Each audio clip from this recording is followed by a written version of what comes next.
Hello hi नमस्कार, मैं हूं अनोखा अंकित और द अनोखा शो के brand new podcast segment factorial में आपका स्वागत है। यहाँ हम किसी एक टॉपिक को फैक्ट के माध्यम से आपको समझाने की पूरी कोशिश करते हैं।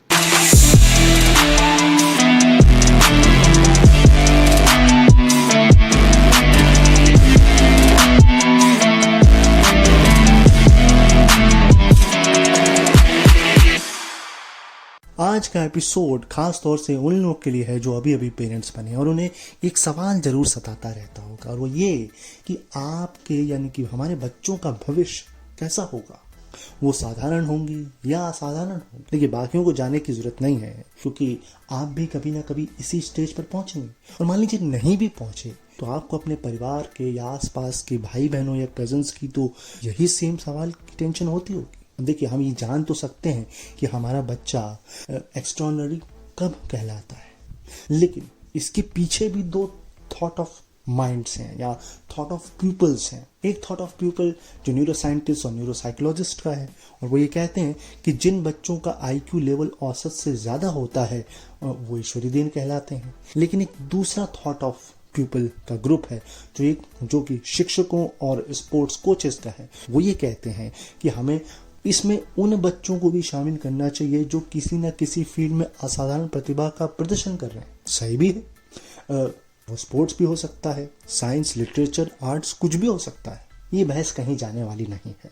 लेकिन एक बात पर हम जरूर सहमत हैं, और वो ये कि जिन भी बच्चों का आईक्यू लेवल या आईक्यू टेस्ट में जो स्कोर है 97% से ज्यादा होता है, उन्हें ईश्वरीय देन का बच्चा मान लिया जाता है या वो हो जाते हैं। उदाहरण से समझिए आप, ब्राजील के साओ पाउलो में 6 साल के थियो कोस्टा रिबेरो रहते हैं। जब ये 6 महीने के हुए तो उन्होंने अपना पहला वर्ड बोलना शुरू कर दिया, और जब ये 18 महीने के हुए तो ये पूरा सेंटेंस बोलने लग गए, और तभी इन्हें प्री स्कूल में भी दाखिला दिलवा दिया गया।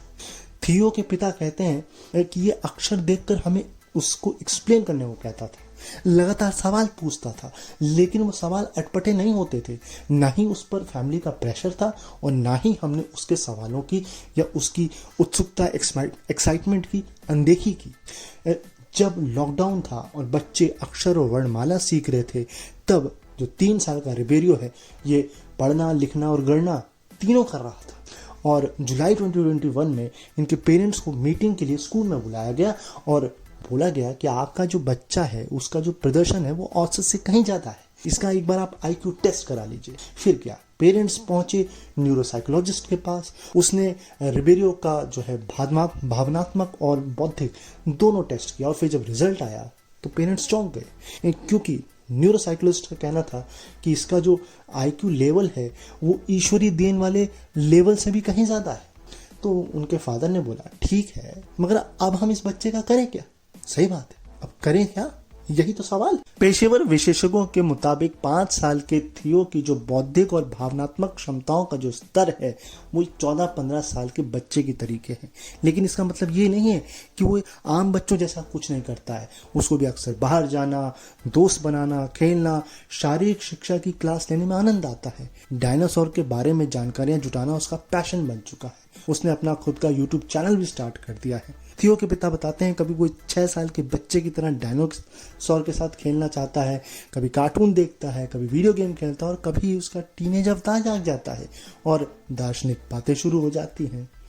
वो ये भी कहते हैं आगे कि हमने उसे रिप्रोडक्शन और जेनेटिक कोड्स के बारे में जानकारी दे दी है। देखिए, हमें और आपको ये बात इतनी कम उम्र में तो ना ही बताई जाए, और अगर बहुत ज़्यादा आगे चलकर हमें पता भी लगे तो वो हमें या तो स्कूल के टीचर से, किताबों से, या फिर अपने दोस्तों से। मगर आजकल ये बातें हमें पॉडकास्ट और यूट्यूब के माध्यम से या वीडियोज़ के माध्यम से आसानी से प्रोवाइड हो जाती हैं। लेकिन ये अच्छा है, देखकर अच्छा लग रहा है कि पेरेंट्स अपने बच्चे से खुलकर ओपनली बात कर रहे हैं। इसके कारण दो ही हैं, पेरेंट्स भी ओपन है और बच्चा है जो है वो खुद भी एक्स्ट्रा ऑर्डिनरी है। और उनके पेरेंट्स की जो अचरज का जो ठिकाना है वो फरवरी 2022 में भी रहा, जब अधिक आईक्यू लेवल वाले सोसाइटी मेंसा इंटरनेशनल में सबसे कम उम्र का शामिल होने वाला ब्राजीली थियो बना। और वो अन्य बच्चों की तरह भी जो है, आम बच्चों की तरह फुटबॉल और संगीत भी सीख रहा है। लेकिन थियो के पिता कहते हैं मुझे यहाँ तक पहुँचने में प्रॉब्लम्स भी बड़ी आई हैं, जैसे कि इन बच्चों के लिए ना सरकारें और ना ही स्कूल कुछ करते हैं। उनका ये दावा है कि उसे अपने बच्चे के प्राथमिक स्कूल में दाखिले के लिए जो है कोर्ट तक जाना पड़ा।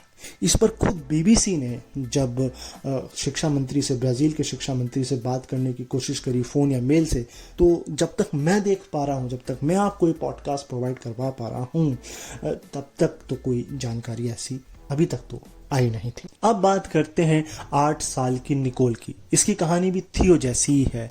ये जब 6 महीने की थी तब इन्होंने अपना पहला शब्द बोला डैड। जब 1 साल की हुई तब इसके लिए गुड़िया वगैरह जैसे खिलौने लाने लगे, लेकिन इनकी माँ जैसे कि बताती हैं कि इसका फेवरेट खिलौना तो पेपर और पेंसिल था।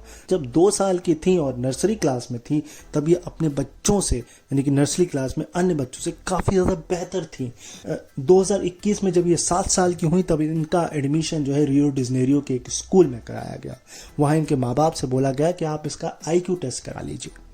उनकी माँ बताती हैं कि निकोल एक एक्साइटमेंट भरी, यानी कि उत्सुकता भरी जो है लड़की है और बड़ी होकर डॉक्टर बनना चाहती हैं और मैथ के इक्वेशंस को सॉल्व करना भी इनको पसंद है।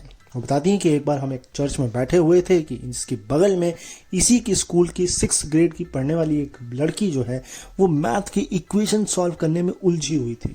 ये घर आई, ना केवल इसने वो मैथ के इक्वेशन किए बल्कि वो सही भी किए। और वो बताती हैं कि 6 साल की जब हुई तो इसने अपने पापा से कहा कि आप मुझे म्यूजिकल इंस्ट्रूमेंट के बारे में भी बताइए और उसे सिखाइए भी। और उसके बाद इसने खुद एक गाना भी बजाया खुद से। वो ये भी कहती हैं कि मुझे नहीं पता पर क्या है, ये बहुत आसानी से जो है वो किसी से भी बातचीत कर लेती है, जो है कनेक्शंस बना लेती हैं, बहुत आसानी से दोस्त बना लेती हैं। और ये जो है वो भी जो मेंसा इंटरनेशनल है ब्राज़ील का, यानी ब्राज़ील मेंसा जो है उसकी सदस्य हैं। अब सवाल ये उठता है कि हम ये पता कैसे लगाएं कि हमारा बच्चा जो है वो प्रतिभाशाली है या असाधारण है या ईश्वरीय देन है। तो देखिए, इनिशियल्स तो आपको पता लग सकते हैं, यानी कि शुरुआती संकेत आपको पता लग जाएंगे, लेकिन उस शुरुआती संकेत में आपको जो है जल्दबाजी नहीं करनी है, क्योंकि जल्दबाजी में प्रतिभा का आकलन नहीं होता है।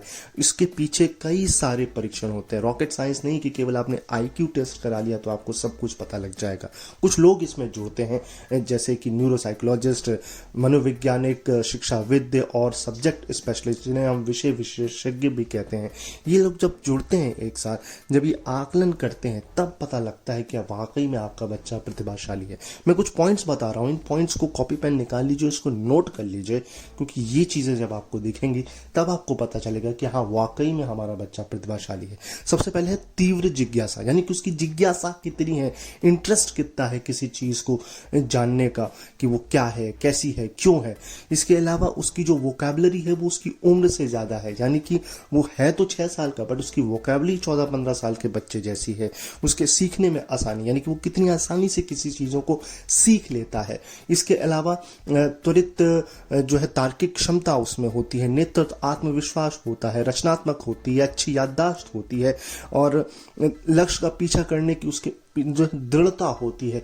ये और व्यवहारिक अवलोकन, ये कुछ पॉइंट्स हैं जो अगर आप जान लेंगे, समझ लेंगे, तब आपको पता लग जाएगा। लेकिन प्रॉब्लम्स और होती हैं। अगर आपके बच्चे की प्रतिभा का आकलन नहीं हो पाया टाइम पर या हो ही नहीं पाया, तो स्कूल में उसकी रुचि बदल सकती है, उसके इंटरेस्ट बदल सकते हैं और उसको बिहेवियर पैटर्न्स जो है उसमें प्रॉब्लम्स में वो विकसित हो सकती हैं, यानी उसके बिहेवियर में प्रॉब्लम आ सकती हैं। इसीलिए न्यूरो साइंटिस्ट डॉक्टर फेबिनो बताते हैं कि जिन बच्चों की प्रतिभा को प्रोत्साहन नहीं मिलता है, प्रतिभाशाली बच्चों का उसके हिसाब से उनको ग्रेड नहीं मिलते हैं, तो वो उत्साहित नहीं हो पाते हैं। और इसके अलावा जो स्कूल में टीचिंग पैटर्न्स है या फिर जो सब्जेक्ट पैटर्न है, यानी कि शिक्षा पद्धति, यानी कि जो पढ़ाई जा रही है और जो क्लास में पढ़ाया जा रहा है, अगर वो रिपीटेड है तब भी बच्चा जो है वो अपना विकास नहीं कर पाता है और वो इरिटेट होता है उस चीज़ों से। और ब्राज़ील और अन्य कई देशों में तो कोई ऐसा मैकेनिज्म भी नहीं है कि जिससे हम प्रतिभाशाली बच्चों को पकड़ पाएँ या उनको जान पाएँ। यही वजह है कि वो अपने ही पेरेंट्स स्कूल या फिर दोस्तों द्वारा खोजे जाते हैं। इसीलिए शोधकर्ताओं का कहना है कि जितने बच्चे इस वक्त एक्चुअल में हैं उससे कहीं ज़्यादा हो सकते हैं, क्योंकि हम पहचान ही नहीं पा रहे हैं। तो ये कुछ प्रॉब्लम्स हैं। अगर आपका बच्चा प्रतिभाशाली है या नहीं है, उसको कुछ मिल पा रहा है या नहीं मिल पा रहा है। क्या चीज है जो असाधारण बनाती है?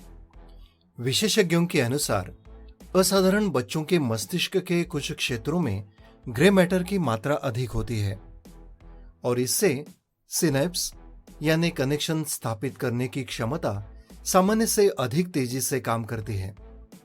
ऐसा इसलिए है क्योंकि ग्रे मैटर फ्रंटल कॉर्टेक्स के साथ साथ सोच को प्रभावित करने वाली कुछ संरचनाओं को प्रभावित करता है। डॉक्टर अब्रू कहते हैं, असाधारण तौर पर प्रतिभाशाली लोगों के दिमाग अलग अलग होते हैं, इसलिए वास्तव में वे अधिक बौद्धिक रूप से विकसित होते हैं।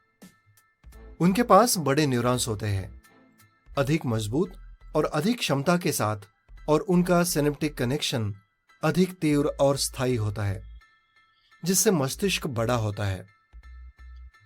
उन्होंने ये भी बताया, इसमें प्रीफ्रंटल कॉर्टेक्स शामिल है, जो मानव मस्तिष्क में निर्णय लेने, तर्क करने, रोकथाम, याददाश्त और ध्यान के लिए जिम्मेदार होते हैं।